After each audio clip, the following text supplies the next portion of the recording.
আসসালামু আলাইকুম ওয়া রাহমাতুল্লাহ। প্রিয় দর্শক, আজকে 2 মে 2026 রোজ শনিবার আমরা চলে আসছি চাষকর বাজার গুরুদাসপুর হাট। আজকে আমরা দেখব যে তরকারি বাজারে কি অবস্থা, এরপরে আমরা রসুনের বাজার বা অন্যান্য বাজার দেখাবো আপনাদের ইনশাল্লাহ। দাদু ভাই কেমন আছেন? আলহামদুলিল্লাহ। করলার কি অবস্থা ভাই আজকে? করলার একবারে দুরবস্থা, খুবই দুরবস্থা। খুবই দুরবস্থা। বেগুন বেগুন আছে মোটামুটি ভালো আছে বাজারে। 2000 উপরে আছে কি? না 2000 উপরে না, 2000 নিয়েছি, 1800 1600 মান 1700। আর ঢেঁড়স ঢেঁড়সের আজ কিনলাম 1150 টাকা ভালোটা, ছোট ভালোটা 1150 টাকা। আর কি নিচ্ছেন? আর নিছি ওই লাল নিছি লতি লতি লতি লতি কত? লতি কিনেছি 2000 2400 টাকা মন। 2400 টাকা মন। হ্যাঁ। আর কিছু নেন নাই? না আর কিছু লিনি আপাতত এই পর্যন্ত কিনেছি আজকে। এটাই শেষ? আচ্ছা দাদা ভাই, ওয়ালাইকুম আসসালাম ভাই। কত টাকা বলছো ভাই আজকে? ঠিক নাই ভাই।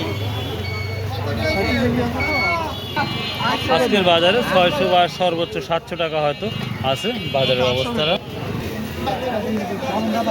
কাকা পটল কত করছে আজকে? 1400 করতেছে কাকা। 1400 করছে? কে রে ভাই, এত সুন্দর পটল 1400 1400 দাম করতেছে কাকা। টাকা কেনা হচ্ছে কেমন? এটা কেটে 400 টাকা 1800। 1800 টাকা বেচা কেনা না? লতি দেখতে পাচ্ছেন, কচুর লতি, এটা বিক্রি হচ্ছে। ওয়ালাইকুম আসসালাম রহমতুল্লাহ। তো ভাই আজকে 2200 না 2400? ভাই 600 কমে দিচ্ছি না তো। 2600? কে রে ভাই এত দাম?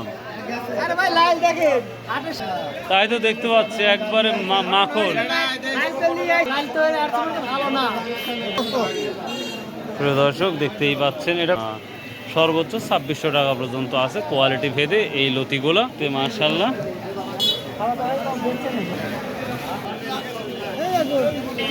এটা 1700 বিক্রি হয়েছে না? প্রিয় দর্শক, 1700 1800 টাকা বিক্রি হচ্ছে। এই ছিল মোটামুটি আজকের তরকারি বাজারের আপডেট।